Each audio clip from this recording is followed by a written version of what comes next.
लगई थी सामना में हम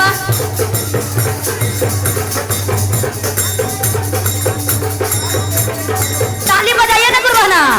नहीं काम मजा आ रहा है, चलिए बजाइए।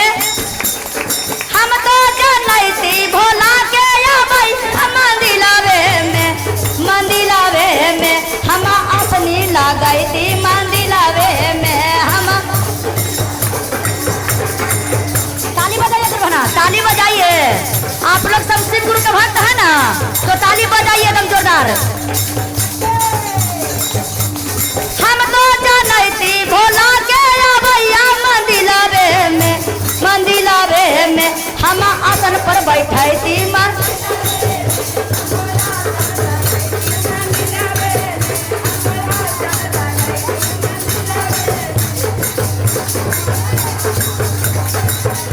फर गईले डढ़िया फर गईले भंगिया वो नर गईले डढ़ी से ना अइलन हमर भोला बाऊ रहबा से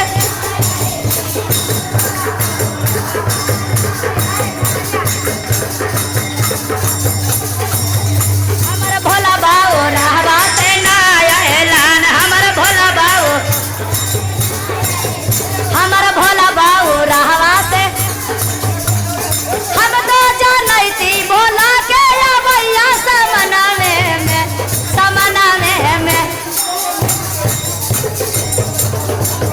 हम भोगवा लगई थी सामना में हम भोगवा लगई थी सामना में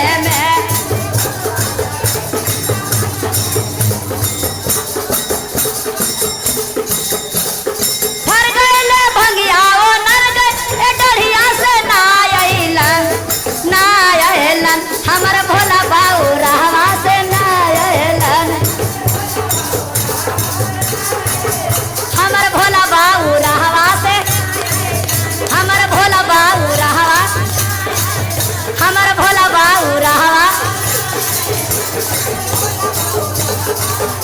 हम तो जानई थी भोला के या भैया समना में हम आरती लगई थी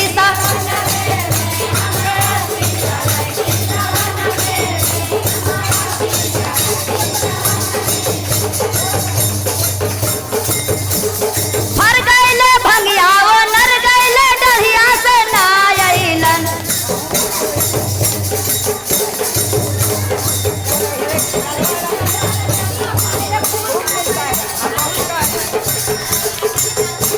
हम तो जानई थी भोला बाबा अइथिन मंदिलावे में हम मैदी में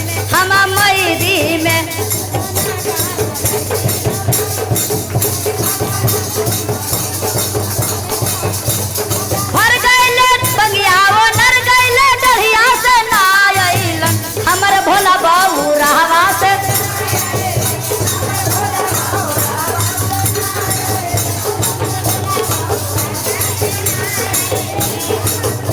हम तो जानई थी भोला बाबा अइथिन मंदिलावे